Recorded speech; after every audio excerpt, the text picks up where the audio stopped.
বগুড়ায় বিএনপি নেতা ও পরিবহন ব্যবসায়ী মাহবুব আলম শাহীন হত্যার প্রতিবাদে 5 দিনের কর্মসূচি দিয়েছে জেলা বিএনপি। পরিবারের অভিযোগ, মোটর মালিক সমিতির চলমান কোন্দলের জেরে খুন হয়েছেন শাহীন। আর পুলিশ বলছে, রাজনৈতিক নাকি ব্যবসায়িক বিরোধে হত্যাকাণ্ড তা খতিয়ে দেখা হচ্ছে। ফরহাদুজ্জামান শাহীর রিপোর্ট, ছবি তুলেছেন মোয়াজ্জেম হোসেন।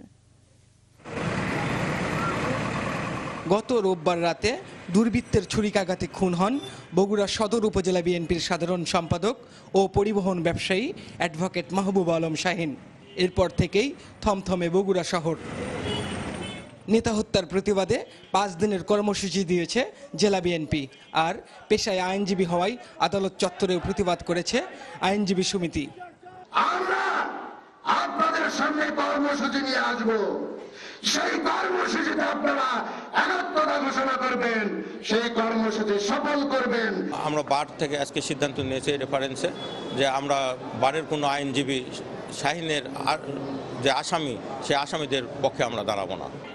পরিবারের অভিযোগ, মোটর মালিক সমিতির কোন্দলের জেরে খুন করা হয়েছে শাহীনকে।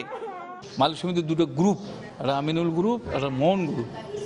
মোহন গ্রুপের দিকে শাহীন ছিল, আর কেস কামারি হয়ে গেছে, যার জন্য ওরা আক্রোশ হয়ে কাজটা করছে। আমাদের জানা মতো ওই গ্রুপটাই ঘটিয়েছে এবং এটার সুস্থ বিচার আওতাধীন এনে এর প্রকৃত খুনিদের আমরা দৃষ্টান্তমূলক শাস্তি চাচ্ছি।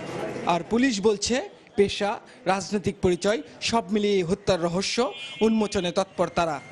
এরকম প্রত্যেকটা বিষয় আমরা মাথায় নিয়েই আমরা এগোচ্ছি এবং আমরা আশা করছি যে খুব দ্রুতই এই বিষয়ে কোনো ফলাফল আমরা দিতে পারবো আপনাদের। এ ঘটনায় দোষীদের দ্রুত শাস্তির আওতায় আনার দাবি জানিয়েছেন এলাকাবাসী। ফরহাদুজ্জামান শাহী, চ্যানেল 24, বগুড়া।